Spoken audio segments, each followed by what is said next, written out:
Okay, Omar, you can start. All right. Thank you. Good evening, everyone. Good evening, and welcome to Community Board 8 Health, Hospital, and Social Services meeting for the month of May 2023. I want to welcome you all and thank you so much. This meeting is of great importance. Tonight, we will be discussing the proposed men's homeless shelter at 6661 Broadway. There has been a lot of outcry about the shelter and there has been support. So tonight we're hoping to get some answers. Originally, when this proposal was brought in front of Community Board 8, the award amount was $195 with the service provider African American Planning Commission. That has since changed. The award amount is now $390 million with a new service provider, Westhab Inc., who is here tonight. So with that said, I will be turning the floor over to the Department of Social Services to give a presentation as to any changes that has been made and what to look forward. And also, after the presentation, I will be opening the floor to board members to ask questions. After board members, then the public will get asked questions. Because of course, this is a community and you are residents and you deserve a say in what's gonna happen in your community. So with that said, thank you so much. And Department of Social Services, who is presenting? I'm sorry, Chair Murray, the council member's on the line with us, okay? Right, so I'm gonna have the Department of Homeland Services go first, and then I'm gonna have the elected officials speak. It's okay? We'll be speaking for Department of Social Services or Westhab. Hello? Yeah, this is Jim Coughlin, Chief Operating Officer from Westhab. I will speak for Westhab when we get to that point. Right. Hi, everyone.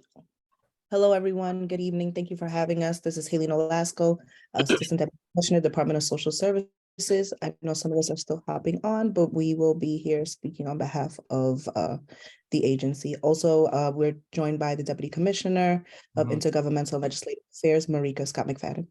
All right, thank you so much. Yes, thank you so much. I apologize. I wasn't able to unmute myself, which we're all still getting used to the technology. But yes, I am Deputy Commissioner, Intergovernmental and Legislative Affairs at Department of Social Services, which represents two agencies, DHS and HRA. And we are here, although I'm not sure if the rest of my team members are on.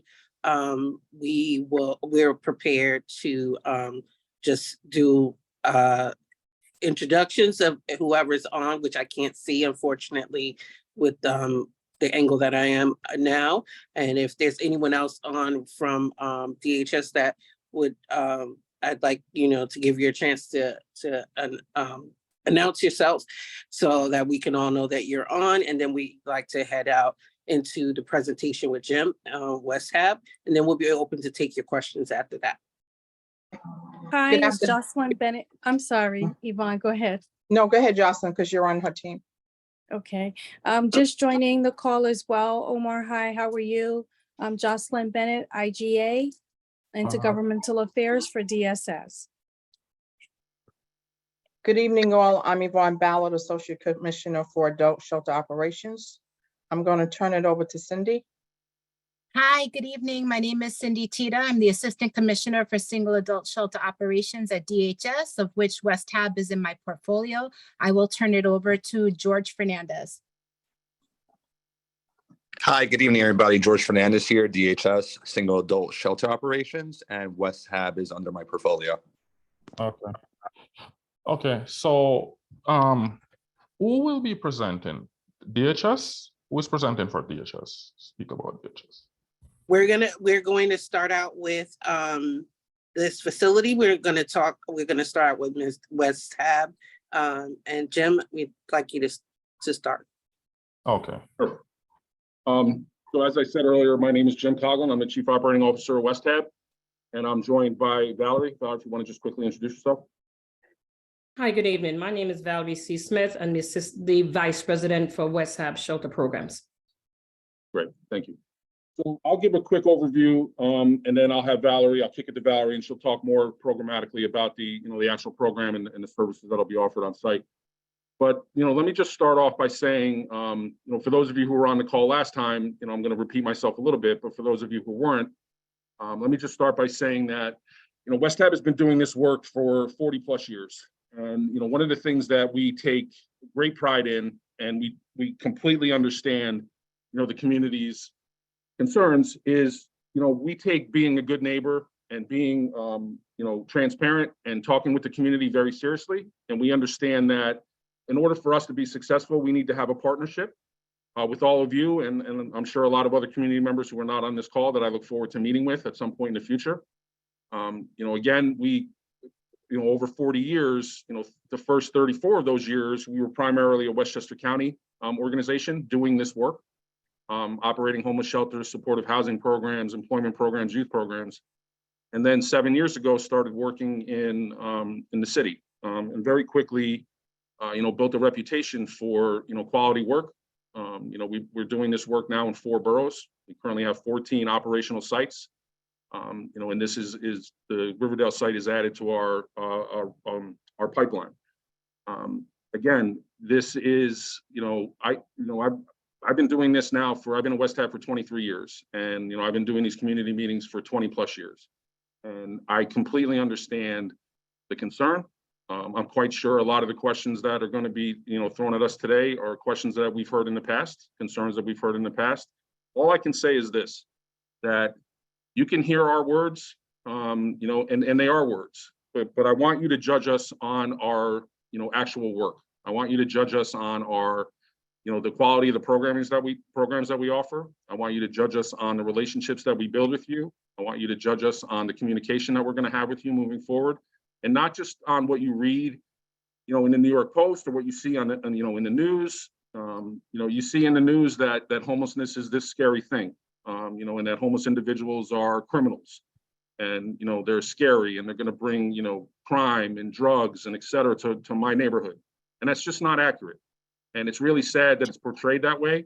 New York City is currently in crisis, and has been for a long time with homelessness. And now when you add the asylum seeker, crisis on top of it, it's a very serious issue where everybody in the city needs to play a role, in helping with this. And West Hab is proud to be a strong partner of the city, and we're looking forward to being a strong partner with the Riverdale community. So with that said, Valerie, if you want to talk a little bit about the program and what we're going to be offering. Yes. So in the shelters that we currently run, we have not just housing, which is the main driver. We also offer to all of the individuals that are placed with us a primary case worker. We have an employment team on site. We'll have a recreational coordinator on site. We will have a social worker, a program director, and a director of social services. Outside of those positions, we will also have a 24-hour security team that will be managed by a security manager. The security team will be charged with not only securing the facility, but also to do patrols around the site. It will be 24 hours. Once the site is open, we will also have a 24-hour number that we will share with stakeholders and community members. So if there are issues, they could call us in real time and we'll be able to respond. We, like Jim said, take our charge very seriously. And so all of our individuals that are assigned with us meet with the case manager on a bi-weekly basis. And that is to go over goals that they have set that they would like to achieve. And part of that process is also to talk about the good neighbor policy. And what the good neighbor policy says is that they should not be causing disruptance in the community, but things are going to happen. And when those things happen, if we're informed timely, then we work with the Department of Homeless Services to get the person transferred from the site.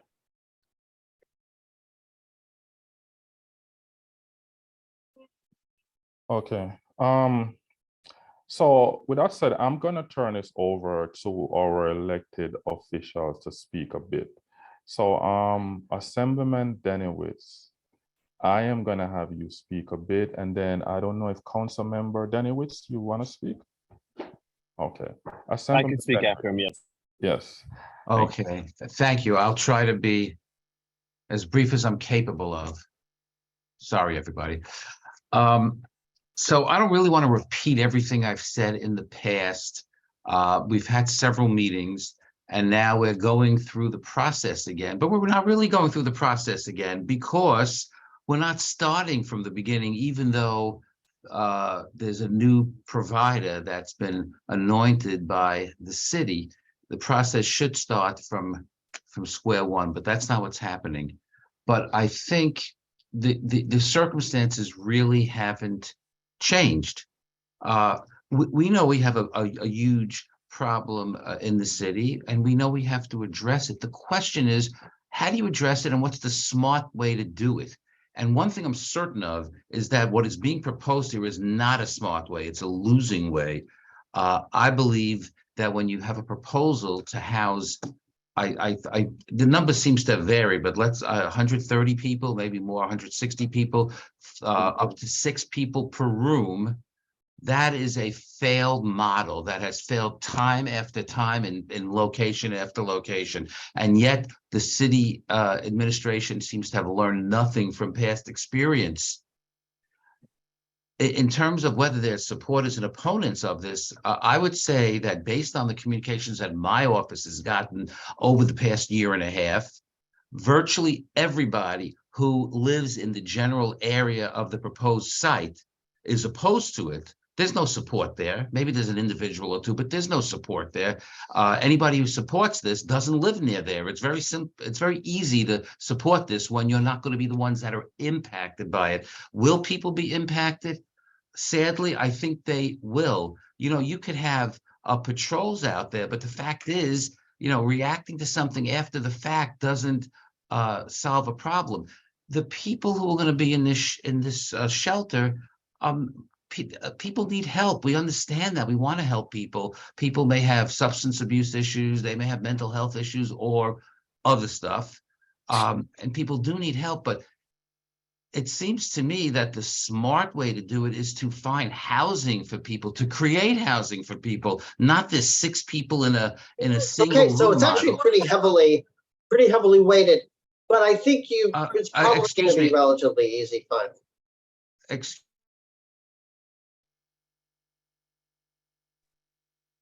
Okay, thank you.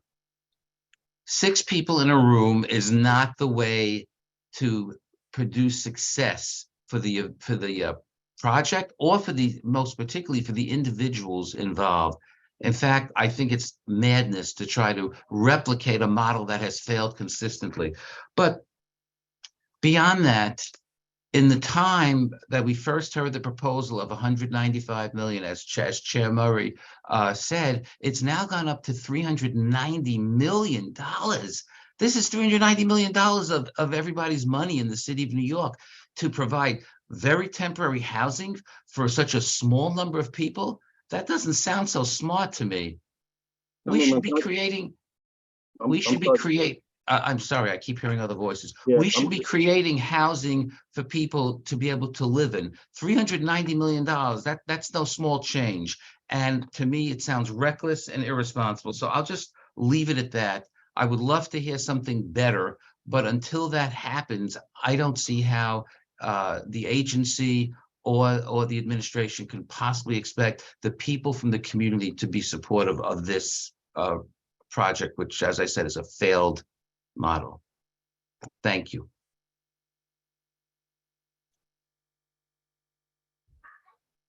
Thank you.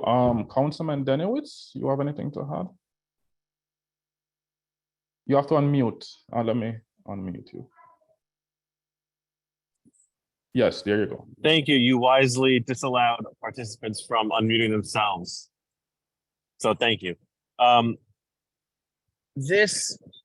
don't want to just rehash too much of what was said, but right now we're dealing with the city budget, and every single program we go through, everything from homelessness to criminal justice to education. The number one issue that we speak about is stability in housing. Housing is stability. It provides for all the needs. And if you are in shelter and going between homes and everything, you are more likely to fail in school. You are more likely to be incarcerated or re-enter the criminal justice system. You are more likely to have issues with substance abuse. And so it is, I think, as we've said before, an unwise investment to invest in this model, which, as we've said since this project started, is not helpful to anyone. Such that when DSS agents go out, outreach agents go out to unhoused individuals, they don't want to go in the shelter because they're dangerous. And I know the Post article was mentioned before as, there were videos of men fighting and threatening each other's lives in one of West Hab's shelters. And you don't want to give into sensationalism, I get that.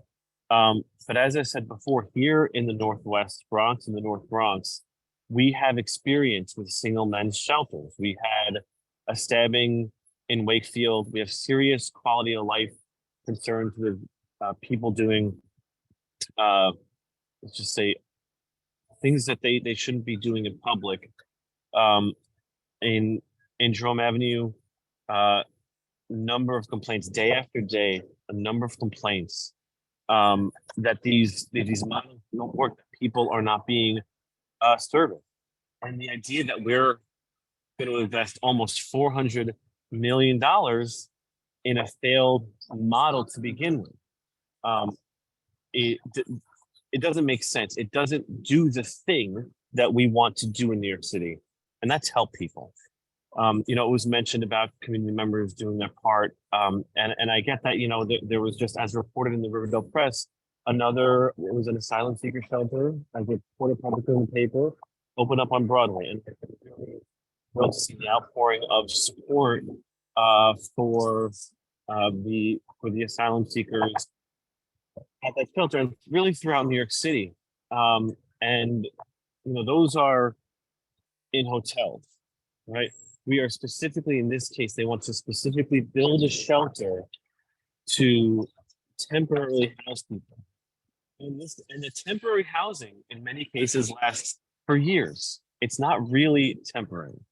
And so between the costs of this, between that particular block having so many spaces where people need a lot of support, the failed model to begin with, and really not providing what people need, which is stable housing. This is an extremely problematic proposal. And my office as well has gotten numerous concerns about this because of the reasons because of our experiences here in the North Bronx with other single men's shelters, because of the actual need for housing. And of course, I'm certainly looking forward to hearing tonight what other community members have to say and to what West Hab has to say. All right, thank you. Are there any more elected officials that would like to speak? No, I don't see. Jim, you wanted to share something. Yes, if you go. Yeah, thank you. I just want to correct a couple things. This came up in the last meeting and it just came up again. And it's just not accurate. I looked at the contract today. The contract is $290 million spread out over a 30-year period. So I've heard so far tonight in 10 minutes that it's 355 million, 400 million. The number is 290 million, and it's spread out over a 30-year period. The second thing that I just want to throw out there to correct is, or not correct, but just to address, is we're all in agreement that housing is the solution. I said that in the last meeting. Housing is absolutely the solution, but the crisis is being faced today. These individuals have nowhere to go today. So building shelters is a means to permanent housing. And as I mentioned in the last meeting, we are also a permanent housing developer. We're building permanent housing all the time, but that is a process that takes years and it's multiple funding agencies. So a state assembly member, maybe there's something that you could do on the state level to help affordable housing developers, build housing at a quicker pace. The funding streams are very, very difficult to navigate. And it takes years. We just opened a project on Fremont in the Bronx that was a 74-unit supportive housing project that took 5 years to develop and build in 74 units. Right now, New York City has 80,000 homeless individuals. So I just want to throw that out there so we have some context here. And again, for everyone that's on the call, I just want everybody to realize that the numbers are not what's being quoted. The number is 290 million, not 355 or 400, and it's spread out over a 30-year period. Thank you. Okay. Councilman Danowitz, I see you.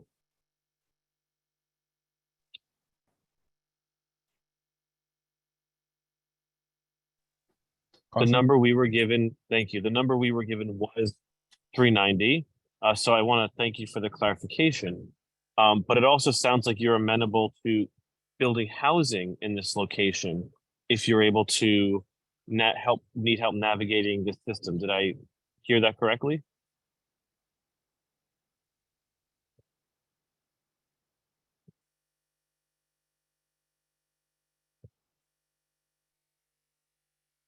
I'm sorry, the mute and unmute is getting difficult to navigate here. Yeah. No, not at this location. This location is slated to be a 130-bed single men shelter.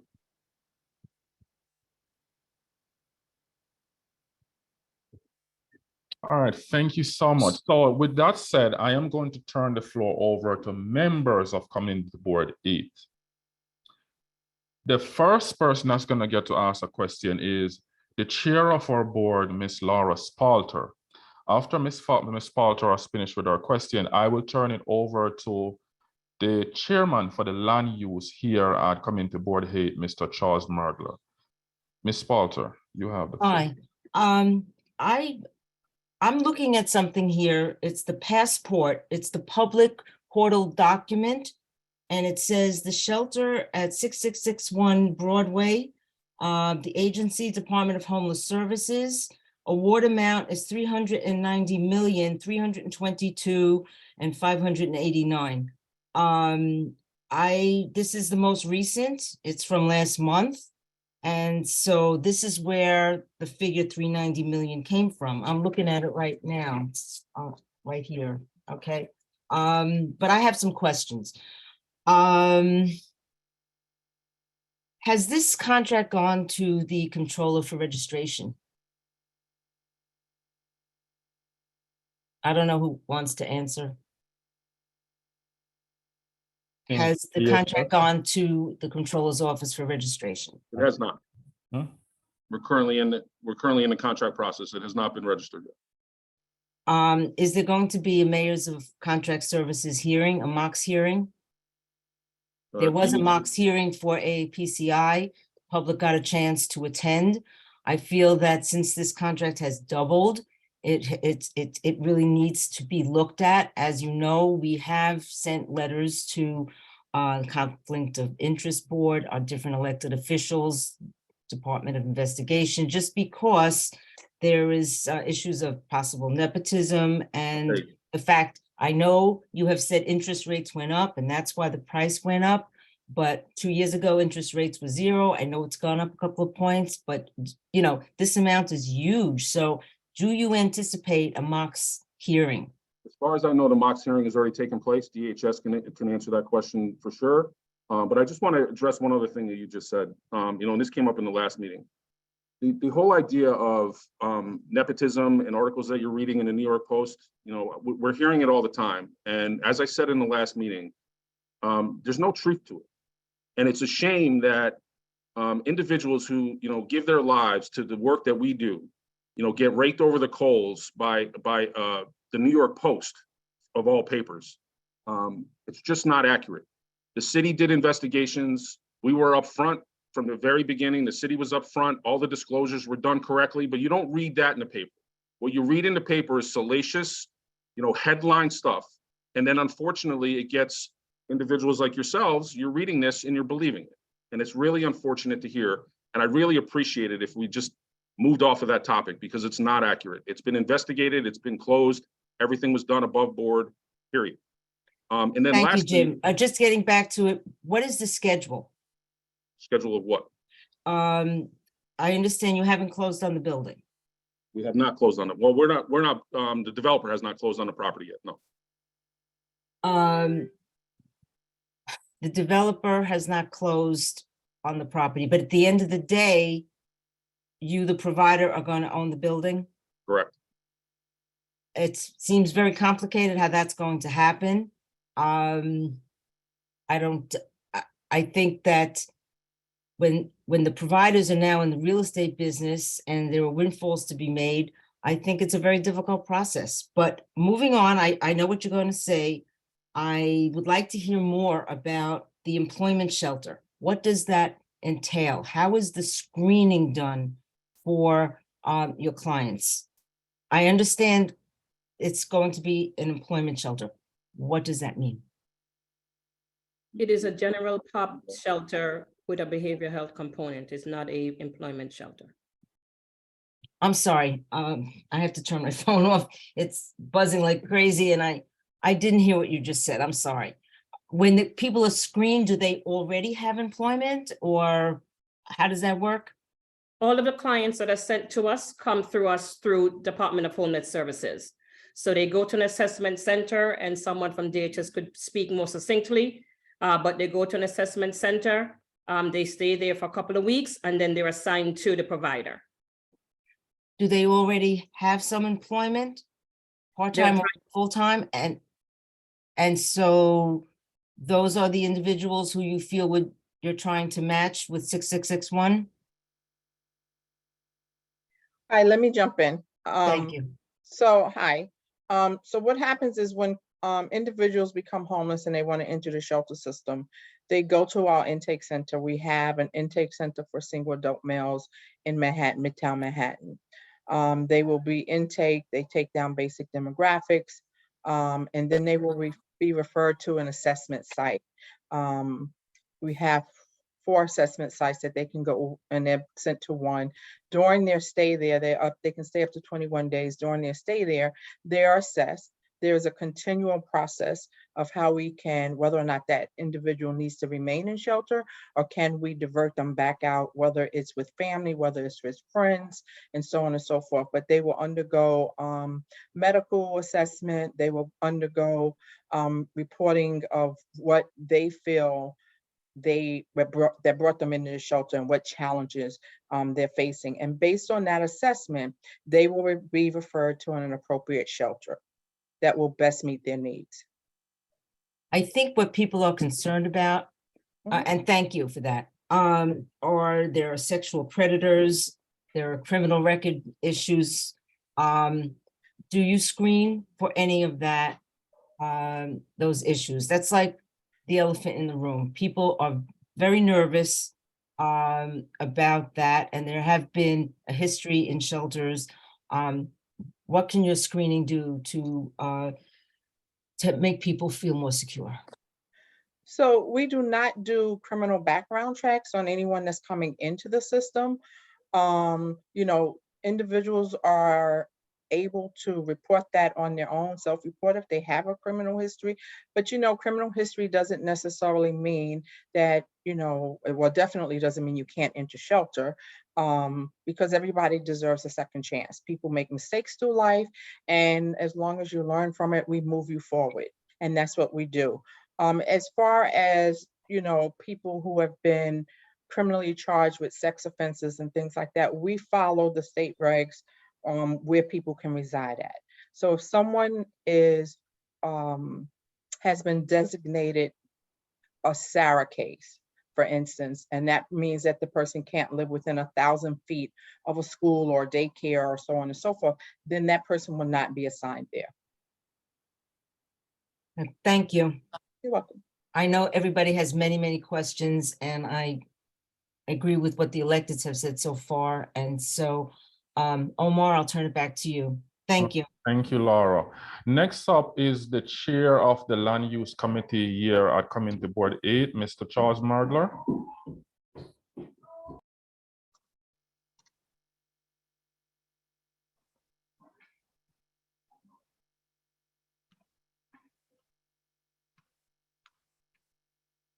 Chuck, you have to unmute. Mr. Murler, you can unmute. I am. Okay, very good. Let me make my point. I have 4 points to make in terms of why this is about the worst possible site in terms of land use and planning in the entire city of New York. And let me show you why. I was the commissioner of housing and buildings in the city of New York. And together with Frank Hogan, then the district attorney of New York, we put into place an absolute mandate stopping 4 and 3 and 5 people in a room, because one after another, we had fires across the west side caused by this. In one instance after another, narcotics abuse was festered to beyond any measure. And the New York County grand jury, a grand jury, mind you, specifically ruled that this is a hazard to the health and welfare of the public of New York.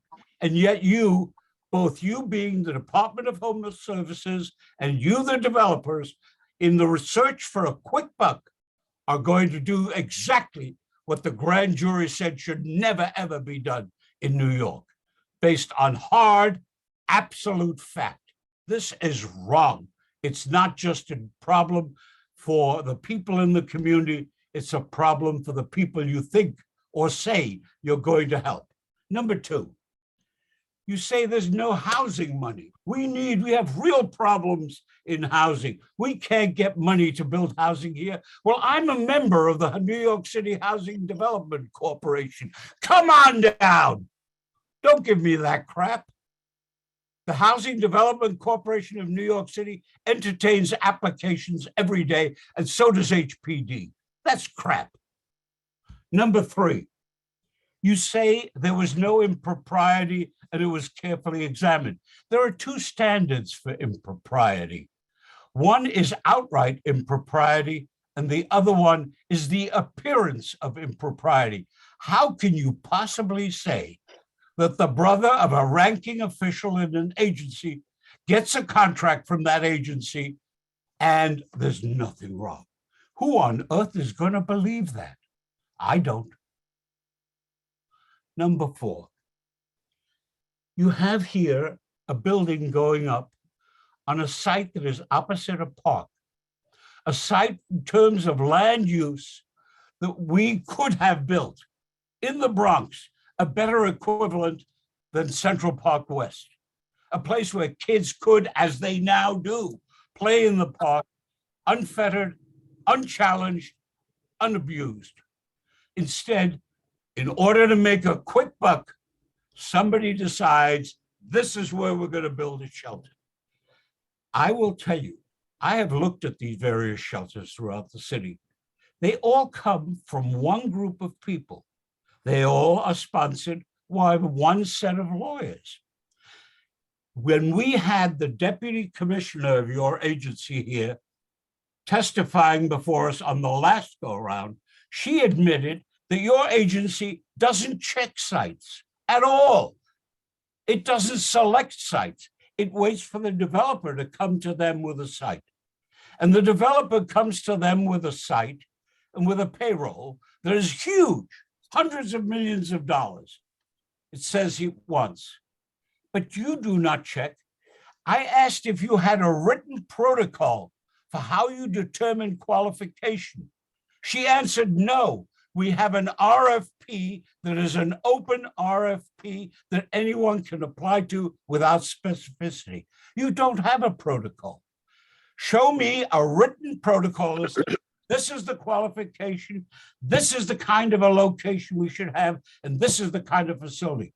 Then you will have something to say. If you can't show that protocol, it's mismanagement of the worst kind. With respect, I think this is a disgrace.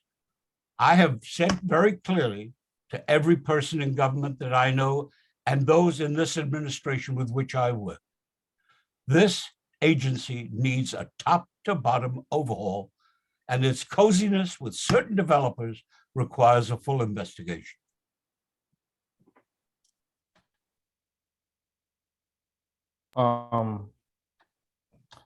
Does anyone from DHS or West Hub would like to say Yes, something? thank you, Omar. I'm gonna start out and maybe there are other folks who would like to speak. I just want to address a couple of things from the previous comments. First, I think that I absolutely want to make clear that this provider is West Hab. This is a different provider from the AAPCI, which was the original provider in which the reference was made about the sibling and so forth getting the contract. So I just want to make sure that we're not visiting the so-called sins of the previous provider on this new provider who has stepped up.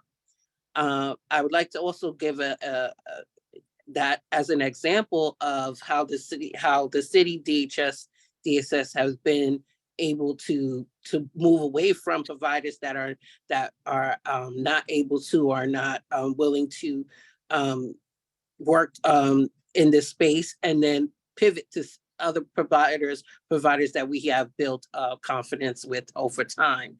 I concur, it is an open RFP process. That's clear. That and it's just as you described, a builder will find a provider and bring a site to us. But we have to remember that these sites are not standalone sites that we have the opportunity to do just anything that we want with. These are we are state regulated by the Office of Temporary Disability Assistance, and it's a state regulated. All everything that needs to happen in these buildings happen. The spacing, the appropriate certifications are in line with, and they are checked. And then I'll just highlight that in this facility is one of our goals, which is to turn over leadership and property value to our purpose-built sites, which has been a goal for the agencies to nonprofits, so that these type of facilities can go into the hands of the providers who are actually doing the service, and so that there will be, as we've said before, at the end of the day, ownership by the nonprofit provider. So I know there was a lot there discussed, but I just wanted to add a little more color to that, and I'll leave it to my colleagues if they'd like to add anything else. Is there anyone else like to? No. Next up is Mr. David Gallman. Mr. Gallman is the chair for the budget committee here at Community Board 8. David, you have the floor. Thank you, Omar. Two questions. One I actually asked last time and never got a response on. You just mentioned that the payments will be toward the property, and at the end of the period, the end of the 30 years, I guess West Hab right now will own the property. Do they have any responsibility to continue as a provider of such services, or could they simply sell it to the highest bidder, given the fact that they will be across the street from a very nice and huge park? My other question is about staffing. What are the levels and types of staff that'll be there through the day? And what is the training of the security and numbers of the security overnight? Valerie, you want to take the staffing question? Sure. So we have 8 case managers that would be assigned to this facility. We'll have 3 housing specialists. We have a recreational specialist. We'll have 6 shift supervisors, which are the persons that oversee the security guards. We'll have 22 security guards working 24 hours, 7 days a week. We'll have a security manager who will oversee that area. We'll have a program director, a director of social services, a social worker, and I think I got them all. Okay, but the 8 professionals and the 22 security guards, that's spread across the week. How many at a time during the day? How many at a time overnight? And then back to my end of 30 years question. So we'll have about 5 per shift with a supervisor in the building. Are you talking about the professionals or the security guards? Security guard, wasn't that the question? Well, I was asking about both, actually. Okay, so we'll have, so security will be 5 with a shift supervisor. And then we will have, for the case managers, we have social services, which is what we call the professional folks. They will be in the building from Monday to Saturday, working from 8 until 8. All 8 of them at a time? No, so we'll have one that start at 8, we'll go till 4, then we'll have somebody that will go from 11 to go to 8, some 12 to 8. So 2 per day? 2, no, it'll be about 4 per day. Okay, all right. And what is the required training for the security people? All of security guards come with the appropriate licenses, which is the fire safety. They need to have a F80, which is the fire coordinator, so they could understand the panel. Everyone comes with CPR first aid.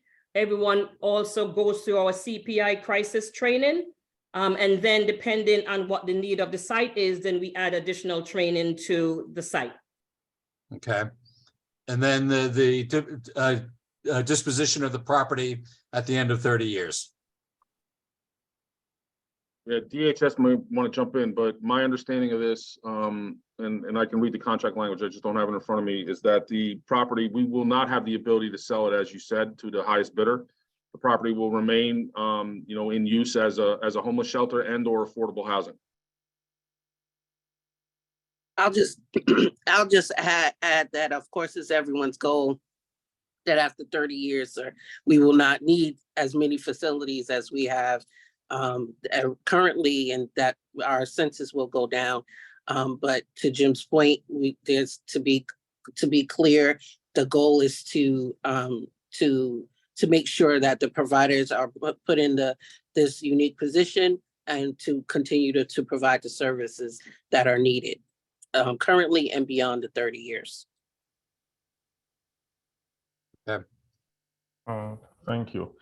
Are there any members of Community Board 8 that would like to ask a question? No? Okay. So we reached a very important phase. This is the phase where the public gets to ask the questions. Now, members of the public, I am going to ask you to be respectful and to be civil. Please ask your question. If you can keep this to one question, but again, please be respectful and be civil. The first question will go to Ms. D. Burke.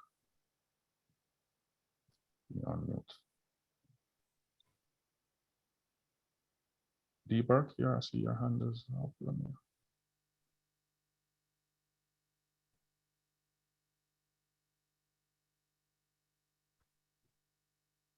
Ms. Burke, you can unmute. The chair has given you the floor. I am trying. You muted yourself again. Unmute.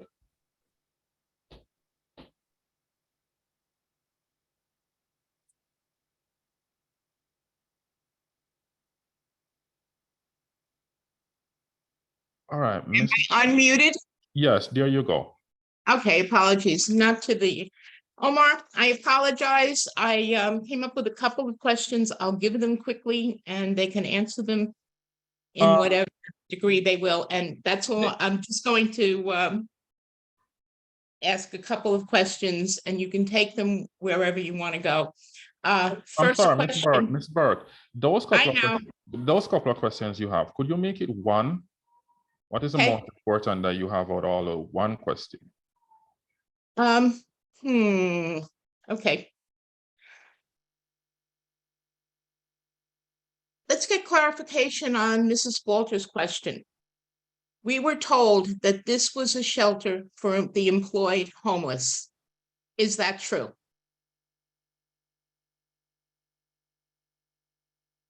And while you're thinking about that, it seems like since you have many, many years before this building is actually going to be in place, why can't you develop a housing plan if it takes 5 years? Because it's going to take a lot of time for that.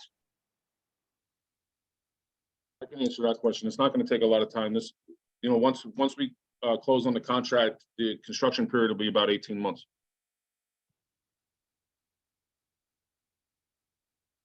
And back to the city of New York, can't you expedite housing, which is our big issue in this community and in the world and in the city? Can't you expedite their housing plan, seeing as they have a track record for building housing?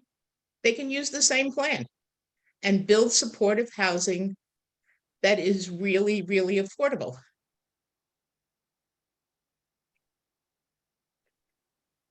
I'm not sure who City of New that York is question is spending- directed to. I'm directing it to anybody who can answer and for you to think about it. Come on, City of New York, let's do this right. We're spending a lot of money. We're very generous. People, you've been working at homeless issues for all of these years, spending billions of dollars. And it seems to me that with the amount of money that's spent, we should not have the problem that we have. So come on, change your rules, expedite it, and let this agency with a track record for building housing, real, genuine housing, do it. And back to, it's not a home, it's not a shelter for the employed. So, that was a lie or something that we weren't told. But why? Going back to what Mr. Murdler said. So This is I'm just not gonna, a I want to just jump in about the employment shelter part of it, because I think, because of the history of this site and because there was a previous provider with that we originally started out with, there may be some cross information that is no longer applicable. I'm gonna So that's why assign y'all tried to that. come back with a new one. So it's not a shelter for employed persons. It is not. That's recent news to our community. It's an important piece of information for us. So back to the city of New York, wherever you are on the screen here. We spend billions and billions of dollars. The homeless population has burgeoned. We have families who are homeless. We have veterans who are homeless. You could set up a triage system and get people into housing using every resource. And the important thing here is to get people into housing, not this stopgap measure that hasn't worked anywhere. I challenge you, elected officials, city agencies, do it right. If you have this provider and they have a track record for building housing, get them to build the housing.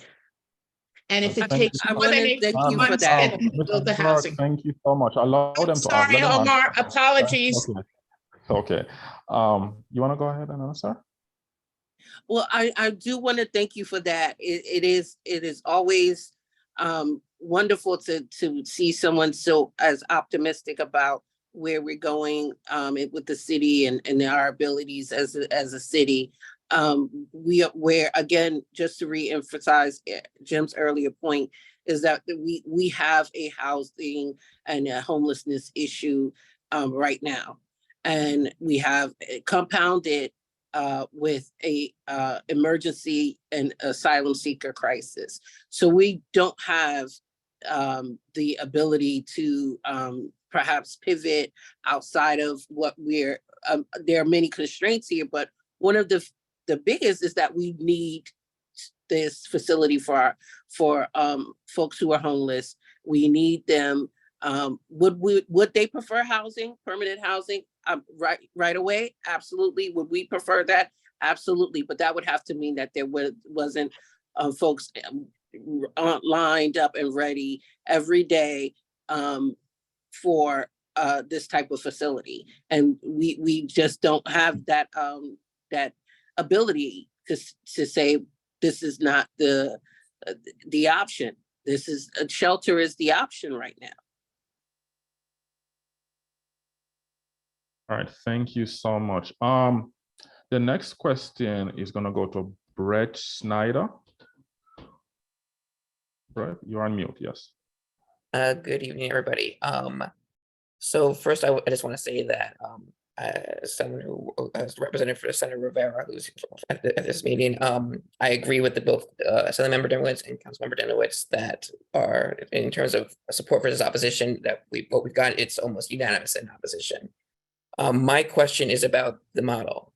As several people have already mentioned today, you guys are using the congregate shelter model, which has failed over and over and over again. It's in which several adults are placed in a shared room. The model dehumanizes the individuals it purports to help and discourages many unhoused individuals from seeking the assistance that they need. And that's not me saying that. It's advocates for unhoused New Yorkers. The Coalition for the Homeless have repeatedly urged that we need to move away from this congregate model, as it leaves individuals without privacy, and it also risks the spread of contagious disease. No one wants to sleep on a cot without privacy, and it just adds to the trauma of homelessness. It's just a person with a dignity. So my question is, why are we so insistent on this congregate model shelter? The model that we are using is the model that is concurrent with all of the appropriate regulations. There is, as you already know, and as I stated, these models are state regulated. We are aware, so we are in alignment. I understand the belief system that this is not adequate or as it's been said, failed. But this is exactly what is within our ability to do, and it also is very much in concurrent with state regulations. So at the point where there is some consensus that this model is absolutely unheard of, then I can imagine that there would be some movement there. I also would say that there are advantages to this, depending upon where the folks are in their assessment and what they need. There's a lot of ability to have more people in a group setting, that has also proven to be helpful in certain models as well. So there'll be competing conversations about whether this is a good thing, a great thing, or just a necessity, but it absolutely is falls strongly within what is needed, required, and regulated.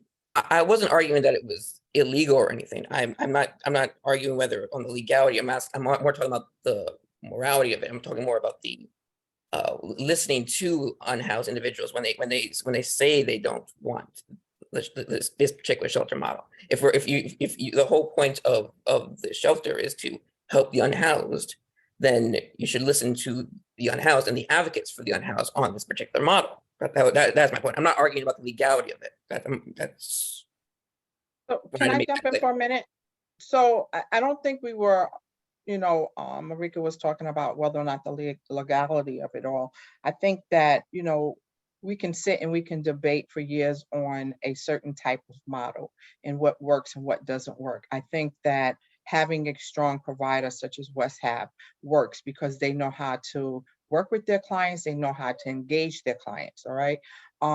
Being in a single room and being in a congregate setting, there are pros and cons on both sides. At this point, I think it's been said pretty clear, we have a homeless crisis on our hand, worse than we have seen in a while. We have an influx of asylum migrants. And right now we have to worry about being able to give everyone a bed in a safe space. And this shelter will do that. Okay, thank you. Next up is Miss Ellen Fortin. I know you had your hand up for a while, so I'm going to allow you to ask your question. Yes. Yeah, I just wanted to address, I think something Ms. Smith said specifically, that they will offer programs, but they're not compulsory. So I'm a little concerned about the density of the population and where the structure will be, and due to its proximity, not only to the out northern reaches of the Bronx, but also Yonkers PD, when in fact there are incidents that occur, and have you coordinated with both those police departments in regards to this. And specifically further about the density issue, even the Department of Corrections has a 60 square foot density for each person in prison. So the fact that this is going to be at a higher density really concerns me on a moral level. I'm going to turn the question over to Jim to respond to, but I also just want to say that in the shelter system, we are mandated in the single adult system that each individual is given 60 square feet of space. Thank you. So that density isn't any smaller. What about the compulsory versus offering of programs for any type of structure for some of these individuals that are self-reporting issues as a follow-up to your statement? So clients that are assigned to us are met with on a bi-weekly, and then when they're housing ready on a weekly basis. Yes, there are going to be clients that are not going to be non-compliant. When we have an individual like that, the team, the program director, the social worker, and his case manager will conference him in conjunction with the Department of Homeless Services representative. And so they are constantly going to be having dialogue with him about what he needs to be doing to move himself along the continuum of care. If we do not see any movement, then a different plan is made for him, and that plan will be worked out on a case-by-case basis with the Department of Homeless Services.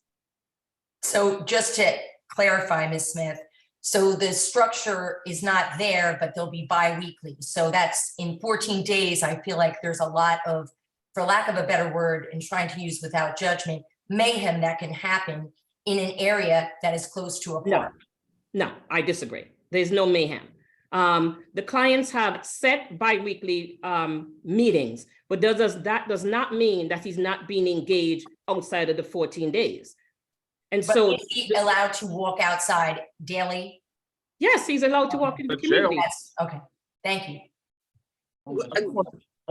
Just to be clear, I don't want to. I Sorry, think Marika, I just want to say this. I just want to say, you know, I'm hearing a lot of, like, and I sort of was touching on this earlier, you know, a lot of this model doesn't work, it's unsuccessful, the clients aren't doing anything, blah, blah. There's never any talk about the success. There's never any talk about, you know, all the thousands of individuals that go through homeless shelters and end up in permanent housing and end up in employment and back on their feet and living stable lives, because that's not news. The news is what's the negativity. So, you know, at some point, I hope, you know, as we continue to form a relationship with this community, I hope we're able to, you know, talk about success and not just talk about the negative. All right, thank you. no, you said exactly what I was going to say as well, and I would have just add to that point that, you know, we have to be careful in that when we're talking about homelessness and in the faces of homelessness and structure and what one is compulsory to do, we have to understand that these folks are adults. They're seeking to be independent, and most folks don't want to find themselves in the situation that they're in, homeless and needing of help. So we want to remain in the position of allowing folks their client choice, because, you know, they do have the option to be in the shelter. They do have the option of taking on services, and those that are in that are in the mindset of moving out will definitely absolutely do that. But that fluctuates every day, and I just want to be clear that, you know, there's quite a few people that, you know, we have similar meetings like this where folks, you know, will think afterwards, you know, that could be me. That could be me, you know, someone that I know, that I come in contact with, that, you know, they're but for the grace of God. All right, thank you so much. So the next person I'm gonna call is Mr. Damian McShane. Hi, good evening, everybody. Hi, how are you? Oh, yes, please, thank you. I just wanted to ask a question because there's a lot of concerns in the community over the siting, and I'll ask DHS or Jim if you know this. Can you tell me how many nursery schools, elementary schools, or middle schools are within 1,000 feet of this site? We cannot tell you that. Has anyone spoken to, or can you tell me anything about what goes on at the Van Cortlandt Motel? Have you spoken to the 50th precinct about the Van Cortlandt Motel? Do you know? That's not a part of our citing process, but having this type of community engagement is certainly part of it. And as we continue to have these conversations, we would, any place that you feel like our attention should be directed to, that meetings that we should have, that we haven't already had, we look forward to moving in that direction and having those meetings. That's why we do this. Yeah, just to add to that, as we get closer to opening, we do this in all of our sites. We will begin to reach out to the local PD. Yonkers PD, I think that came up earlier as well. We have relationships in Yonkers as well, but we will do that as we get closer to opening. Okay. Just so you're aware, there are 4 nursery schools, 2 elementary schools, and a middle school that serves probably 1,000 kids, all within 1,000 feet here. And just to clarify, the Van Cortlandt Motel is about 2.5 blocks away, and it's a known site of prostitution and drug use. So that's something that you should factor into your service model. All right, thank you so much. Maybe ESA should consider when they cite these facilities. Okay. Next question will go to Miss Mary Ellen Gibbs. Thank you, Omar. I have deep concerns about security because you're saying there's only 5 security guards per shift. How many men will be housed there? How many floors is this shelter? And to mix into that, where do they put their personal property? Because that's what escalates major fights amongst men, and you have 6 in the same room. So how many men will be housed in this building, and how many floors is it? 130 single men. The building is 6 floors. The shifts, depending on it's usually an average of 5 per shift, as Valerie said earlier. During the day, it may be a little less if we have, as we have more service staff in the building, caseworkers, program directors, et cetera. But we operate much larger programs than 130 beds, with 6 or 7 people, 6 or 7 security staff per shift, and they operate very well. In relation to your, where they store their personal belongings, every client has their own locker with a lock. Everything is stored in there. When clients are, leave or are AWOL from the facility or move to a different facility, we bag everything up, we lock that up, and we store it for them. But they do have secure places to keep their belongings. Because I kind of feel at 130 men divided by 5. I mean, it's 6 floors. You're going to divide 5 men. I mean, there's an outbreak on each floor at the same time. That's a major issue. You're spreading out these security guys to each floor, and how are they going to respond if there's at least 2 or 3 men fighting at a time, and you're spreading out only like 5 security guards, all those floors and all those men? I think that's a mixture for a disaster. No, I understand the point, but you're also making an assumption that there are fights, all the time on every floor and every building. That just isn't the case. It's not accurate. I'm not assuming, but these things do happen a lot. Can I just jump in for a minute? I think exactly Jim's point is that that there's an embedded assumption there that we are policing the folks that live there. And we, again, I ask that we all consider that these are folks, they're at home, they're in their homes, they're going about their daily tasks as we would if reading a book, watching a show, maybe filling out a job application, maybe thinking about what they need to do for the next day. Conflict happens. I'm not going to say that doesn't happen, but I will say that the assumption, the embedded assumption that there's outbreak of fights and that sort of thing is just would be overstated, and I just have to say something against that.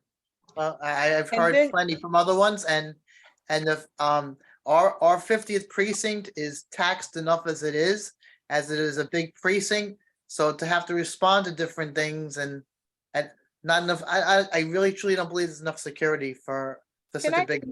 Can I just add into, besides the social service staff and security staff, each shelter has what we call operational staff. So those are RAs and those are shift supervisors who are also on site, you know, doing rounds, conducting tours, doing wellness checks. So it's not just security. When you open a shelter with staff, it's a holistic approach. So everybody plays a role, and then some of those roles crisscross with each other. And they all help to engage that client. So you might have an RA who's operational, who has built a relationship with, you know, some of the clients, and that are able to de-escalate any conflict. You know, we're not going to say that there's never going to be conflict in shelter, but, you know, the reality is that, you know, you may live with your family and you can't say that there's never going to be conflict. All right. But it's a way of how you handle it. So the staff at West Hab, they also go through training on how to de-escalate issues. And so you have that. So it's not just security's responsibility to secure the building. It's a holistic approach with social service staff, your administrative staff, your operational staff. So it's one team. Thank you. Okay, all right, thank you. Next up is Richard Espinal. Let me unmute you. Yes. Hi, good evening. So let me just, I've been working in social services for a long time, and I work with this population. And I have, to Jim's point, I have seen successes, but they are very, very few and far between because the system is inherently broken. DHS has completely failed this population over and over again. It has failed communities over and over again. Okay, the Victor Riveras of the world, the Jack Browns of the world, where Acacia is failed, where West Hab reportedly has a long-time relationship with a developer that has been named as one of the worst landlords in the city. This has failed repeatedly. And I have seen the impact this failed model has had on individuals and families who, to their credit, have tried very, very hard to break the cycle of homelessness, but the model fails them. The system fails them over and over and over again. And much of their success, when they can be successful, okay, really comes from outside of the agencies that run these shelters and from the assistance that they're getting. And so what I'd like to try to understand, okay, besides the fact that this is just, as has repeatedly been said, okay, that this is a failed model, that the idea that a project where there is no building that is going to take new construction is somehow responding to a crisis, okay, is quite frankly insulting, okay, when it takes the same amount of time to build housing as it does to build a shelter. Okay? But what I like to try to understand is how did we fall back on this particular site? We already said that the process is that the developer and a provider goes to DHS, okay, with the site. So AAPCI came to the table with their partner to develop this site. And now AAPCI is out of the picture. So how do we get to West Hab and whoever the developer is, who I don't honestly know, back at this site where we have, as a community, as advocates, have said that this site does not serve the needs of this population. We have said repeatedly how the distance of this site to public transportation, the difficulty would be for these men to receive services, to receive healthcare, to find employment, that this is a food desert. Okay? All of the reasons that we have said repeatedly that why this site does not serve the needs of these men who actually could benefit, okay, from being housed. Okay? This site, quite frankly, is horrible. It is absolutely a horrible location. So why are we back at this site? I'll just address a couple of things that you said. You know, in terms of the partner, Court Square Realty is the developer on this site. I think I mentioned that in the last meeting, for those of you who were on it. When AAPCI dropped out, Court Square reached out to us and asked us if we were interested in doing this project. And to Marika's point earlier, we submitted an RFP. You know, we were interested. We submitted the RFP and we were awarded the RFP. You know, in terms of, you know, you know, what you're saying about the site not being, you know, the perfect site or the best site, you know, I've done 100 of these meetings. And never once have I heard any community say to me that this is a good site, never. You know, and it goes back to what I stated earlier. I understand that, you know, the community has fears and the community has concerns, but I've never heard one community say, you're right, this is a good site. It just doesn't happen. And back to the point that we keep bringing up, we are in a crisis, period. Is there a perfect site? You know, we've opened up, you know, 14 of these facilities in the past 7 years, and the city has opened, I don't know what it is, 80, 90, 100, 200, whatever the number is. And the community, every single community does not want shelter, period. And it's because of, you know, the lines and the are equal, negativity, but they are. et cetera, et cetera. So, you know, to your point, it's hard to hear, quite frankly, you know, doing this work for me for 25 years, for West Hab doing it 40 years, for DHS doing it, how many years they're doing it. You know, I don't know what else to say other than, you know, from a community's perspective, there's never a good site to do this. Yeah, I'll piggyback on what your comments, Jim, and as basically, again, you know, it is hard to hear when there are success stories. There are readily a lot of success stories that we know and we work through, and we have a lot of folks that are that go through this process, but responding to the issue of crisis, we know crisis is urgent, crisis is long-term. Right now, we have a housing crisis, we have a homelessness issue. We have the responsibility to house these folks both legally and morally. That goes without saying. Again, when one thing happens that makes it better, that's great. Folks are moving out, but then we still have a census that has grown exponentially due to what we're reading about in the news for asylum seekers. I'll say that again. It's because it's worth saying again. This facility as well as others just don't stand alone to be sort of as single. They're part of a network that is DHS, that is the nonprofit providers, and that are standing up and helping folks in their time of need. So absolutely, this is an emergency. And as I define it, but it absolutely cannot be described as anything else, because where would folks go? When the doors open of this facility, there will be people ready to come in and utilize it. That is an emergency. Right, but I just wanted, to Jim's point, part of the problem is that communities are told where the sites are and we're not engaged in conversation. And I will tell you that there have been multiple conversations, okay, where in this community, other sites have been proposed, but no one has come and said, this is where, okay, we can have a site. They just said, here's where we're putting a shelter. And that's part of the problem, that everyone wants communities to kind of just accept the fact that a shelter is being brought in and not engaged in the dialogue. Okay, there's a contract. Apparently there was a MOX hearing that we didn't know about. Okay, and so again, if we're not part of the process, you're always going to get this pushback. I have absolutely nothing but compassion for those folks who are experiencing homelessness, and I want to see them permanently housed. But to tell me that building something that is going to take 2 years, because 18 months is an unrealistic timeline for any construction, okay, is somehow responding to the crisis where I know we have hundreds of new arrivals coming on a weekly basis, where I know we have an eviction crisis on our hands with so many people in housing arrears. I know that there's a problem, but this is not the solution. And DHS, I'm sorry, but you have a failed track record at trying to address this issue. And so the fact that we have not been engaged in this conversation, the fact that we are right back to a failed location that repeatedly does not meet the needs, to me, this is just, again, another example of complete failure on the part of the system that's supposed to be helping these folks. It's just not going to work. So thank you.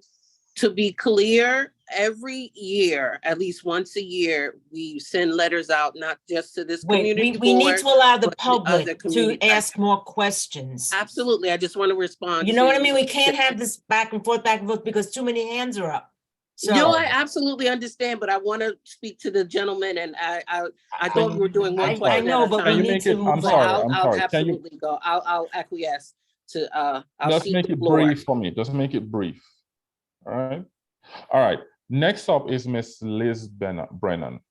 Miss Brennan?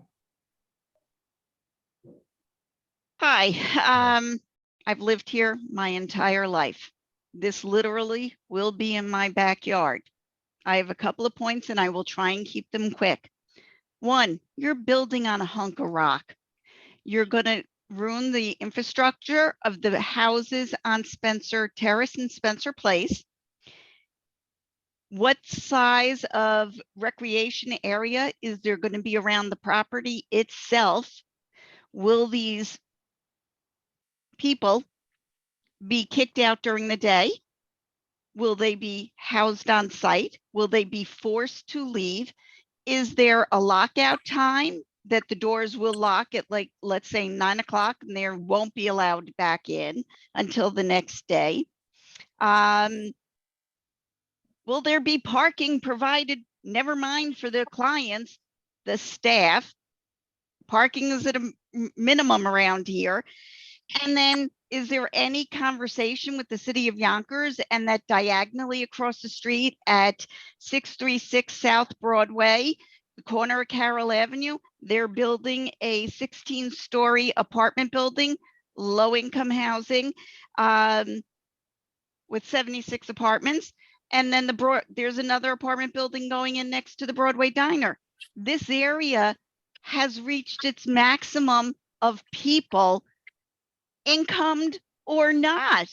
And then you're going to build on a site that is putting small businesses out of business, because there is a row of stores at this location who have been receiving their eviction notices. It's just, there's no room for it. The physical site itself has no room. And yet you're going to put a 6-story building there and house 130 people, 6 per room.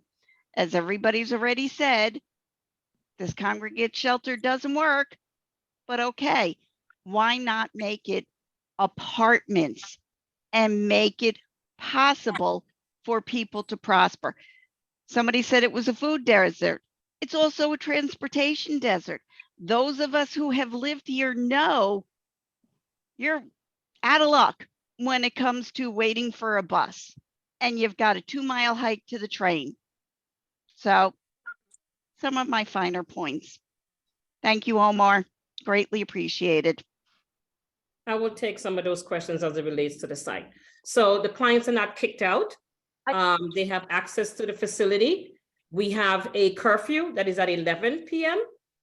If they should come back past 11 and their bed have been reassigned, we work with the Department of Homeless Services to get them housed somewhere. No one is left on the street because we're not in the business of making homeless people homeless. The other question was, I can't speak to parking. I can only speak to program. Yeah, will there be parking for the employees or the staff? The 120 staff, I think you said that there would be over the week, or security guards. Parking for the staff.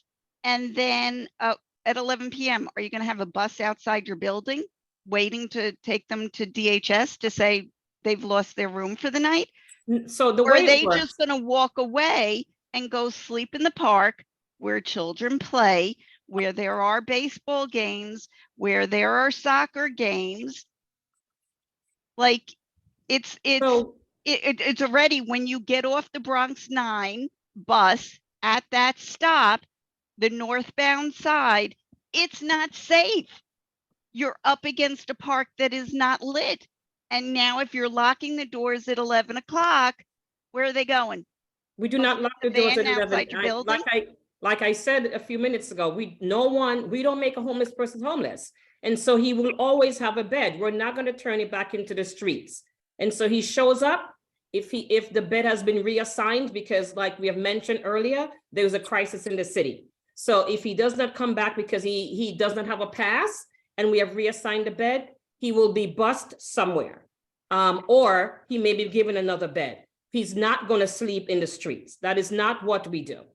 But if your door is already locked and The he doors- doesn't, if your door is locked and you've given away his bed and he walks away, where is he going? The doors are never. If you don't have enough staff on duty at 11 o'clock for those who have no time to get in on time, where are they going? They're going to go to the park and they're going to sleep in the park and make it more dangerous. For those people, women and children and other men who get off that bus and have to walk up and down that street in the dark. So to And be will they be clear, given to money? be Will they clear, be Let me given- come in a no one little is bit. Will they be turned given away. money for transportation? Miss Will they Brennan, be given a excuse Metro me, No one card? is Miss turned Brennan, away. all right, hold on a second. Miss Brennan, let her answer the question now because we have to move on. Miss Smith, do you Thank want you, to answer the Armand. question? I just want to be clear because Ms. Smith has said it a couple of times. No one is turned away. The doors are not locked. There are always transportation challenges. There are always things that happen. There are lots of facilities all over the city. They are not turned away. There are procedures in place as discussed. This is not what's happening. It is not what's going to happen. If they miss their curfew for whatever reason, they will be indoors and they will be able to reconcile what needs to happen indoors. All right, thank you. Next question, Belinda's iPad. You're on. Yes, good evening. I would like to reiterate, how in all consciousness do you feel comfortable? You said that either you can't or you don't check criminal backgrounds, okay? Would you feel safe of a family member of yours having somebody put in the community that you have no history of whatsoever? Would you put a relative there? I mean, I'm thinking about myself, the children that play here, that live here, the disabled, the elderly. How in all consciousness could you say, well, we can't, but we will? Does anyone, DHS, Jim? No, can I just want to ask a question. I know you should never ask a question when you're asked a question, but is everybody in the community criminally background checked? So let me finish. So the apartment buildings that are next door to that are going to be next door to this shelter, is everybody criminally background checked? Are there no criminals in Riverdale? Is there no crime in Riverdale? That's the city of Yonkers Oh. issue, and you'd have to find out from them. The answer is no. Like we have to remember what we said earlier. These are homeless individuals, but they are human beings. They are part of the community. This is not a jail. This is not operated as a correctional facility. How can you say that it's not operated as a correctional facility when they are treated, housed in 6 room, like they were put in a cell block? Okay, if they miss curfew, they're locked out of their cell. There's repercussion. You said that there will be buses if there's no beds for them because it's been given away because they missed curfew. How many buses or other transportation will you have every hour on the hour if somebody shows up late? Can you answer that for me? No, I don't think you can. And where do these people go that's during the daytime if they're not working? Where do they go? They're out in the park where children, the elderly, and handicapped are out in an open park trying to enjoy themselves. And they don't want to live in fear of the probability of somebody with a criminal background hovering over them.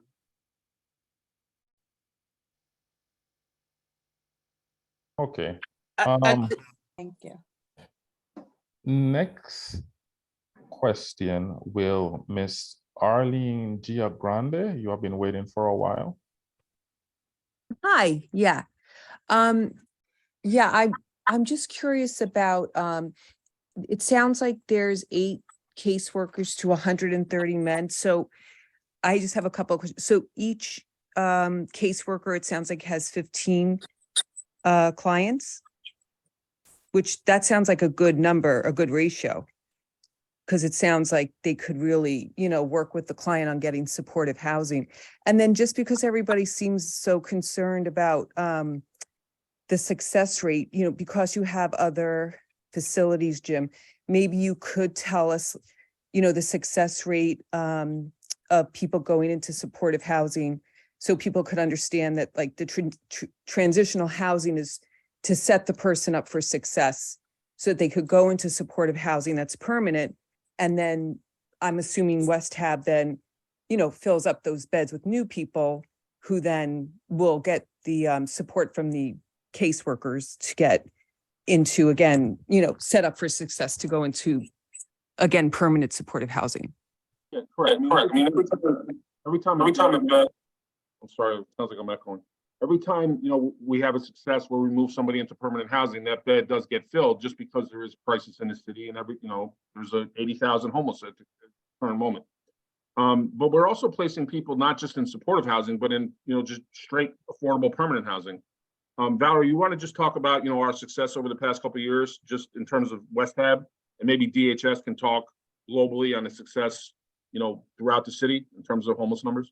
And maybe just explain that the model, I know people think 130 people is a lot of people, but actually for a caseworker, am I right, Jim? Are they going to only have 15 clients? Correct. It's actually, the ratios are extremely good in this program.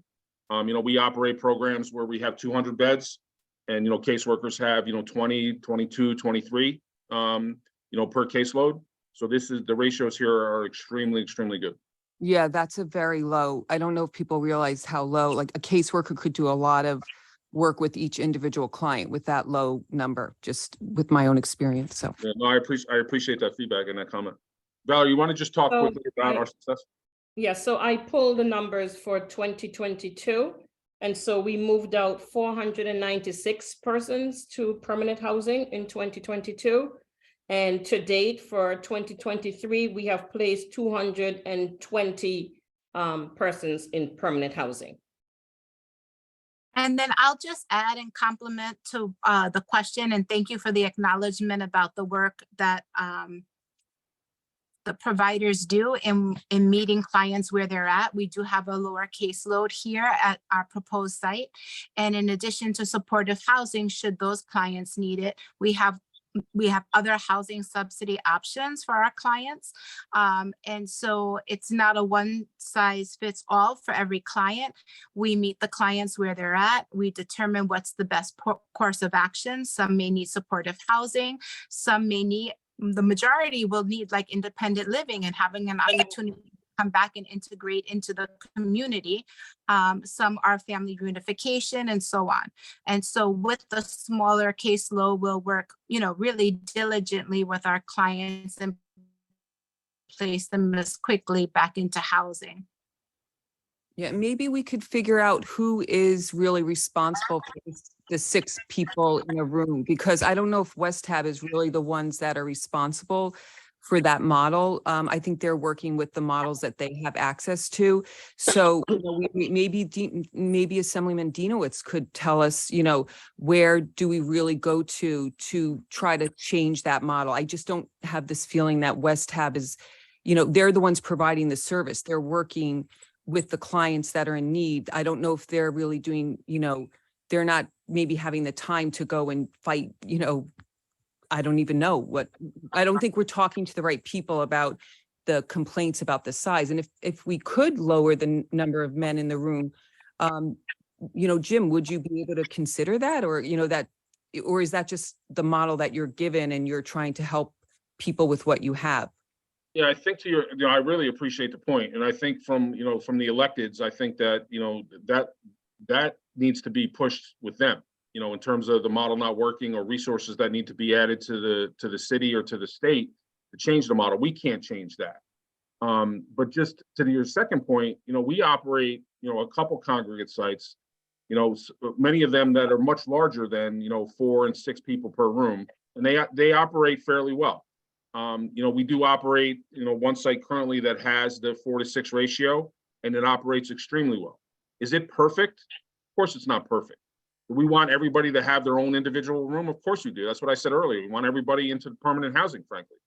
But just to give you an idea, we operate a site that has 60 or 70, individuals in a room. So to go from that to 4 to 6 is a huge step forward. And that's the model, frankly, that, the developers and the city is moving to on the congregate side. Much smaller dorm settings where we have, I don't want to say barriers, but like, 3 or 4 foot walls between beds. So there is some privacy. It's not just cots lined up next to each other. But I just want to emphasize the idea of the providers trying to change the model is not the answer. The answer is the electeds and, the state government, the city government, providing the resources and, changing the model. That can't come from the provider.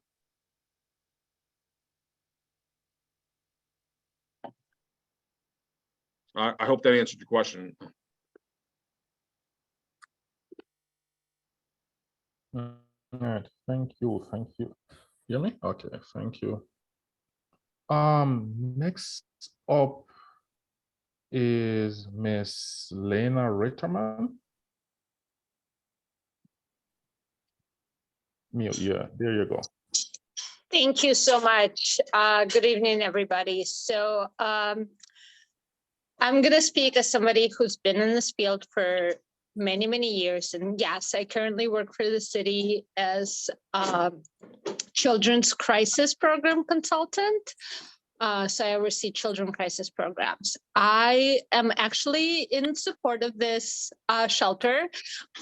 I do have some concerns. I feel like it's a little far from public transportation and access to additional resources, specifically for single men. So I'm a little bit more in support of family shelters in that particular regions and single mothers. But at the same time, working in asylum seeker center over the last several months, I'm very concerned that our neighborhood who's primarily, from what I can tell on this call, white, middle-aged, is absolutely against this opportunity. I think that we can completely turn this around. We can turn our neighborhood around. I don't fear for the safety of my children, because with 11 p.m. curfew, even if we have single men sleeping in our parks, like, I'm sorry, but like, my kids aren't hanging out in the park at 11 o'clock. I've never had an issue. In fact, my kids, when Well, the plan today, we gotta say, we gotta have like Please, specific plans. it's my which is good. turn. I'm sorry, but it's my turn. So please give me an opportunity to speak. Thank you. So my kids are very much aware of the homeless population in our city. They make sure that they treat everybody with respect. And even in the mornings, where in the subway, they encounter some people they make sure that they have food to provide to them.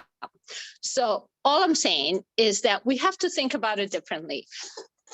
Single male population that is homeless is not bad. It's not somebody who necessarily has a criminal record. And if they do, usually it's a very low offense, such as using substances in public, selling some pot, but something that's really not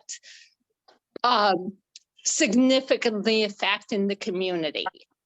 So that's one. A lot of them have mental illness. Okay, yes. so let's do the Hold on. rest. no. Okay. My turn. Didn't I say it's my turn? I'm going to speak. Wait your turn, please. So yes, some of them have history of mental illness. However, if we look at studies of mental illness, which is my area of expertise, specifically of people who encountered trauma and childhood trauma, most of the people with mental illness are non-violent. They're not. They're really not. And there's a lot of resources that the city had put in place to support people with mental illness, including the homeless population on the subway, to provide them with additional supports and housing. So I really would like our community, the Riverdale community, to think about it differently and stop thinking that all these people are out to get your kids or out to get you, because honestly, all they want is the same chance in life that you got because of your privilege. And if you teach your kids that, then maybe there'll be less fear, and maybe we can step away from all this, like, you know, oh my God, these people are bad, and really start to support our communities. Thank you. All right, thank you.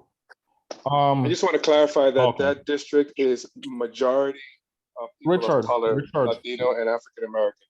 Thank you. All right, thanks. All right. Next up is Miss Rosemary Ginty. Miss Ginty is the former board chair here at Community Board 8. Miss Ginty. Oh, thank you very much, Omar. Just if I could do two quick questions. There's first of all, this that you ran a great hearing. This is wonderful to get everybody's opinion. There have been great questions and answers, and I hope information is going back and forth, so we're all better informed about the proposal. But two quick questions, if I might. I noticed that a number of people talked about the model, the congregate model. Gustavo Rivera's Representative Brent talked about that. But I think I do know that their council member Dinowitz has sponsored a piece of legislation that would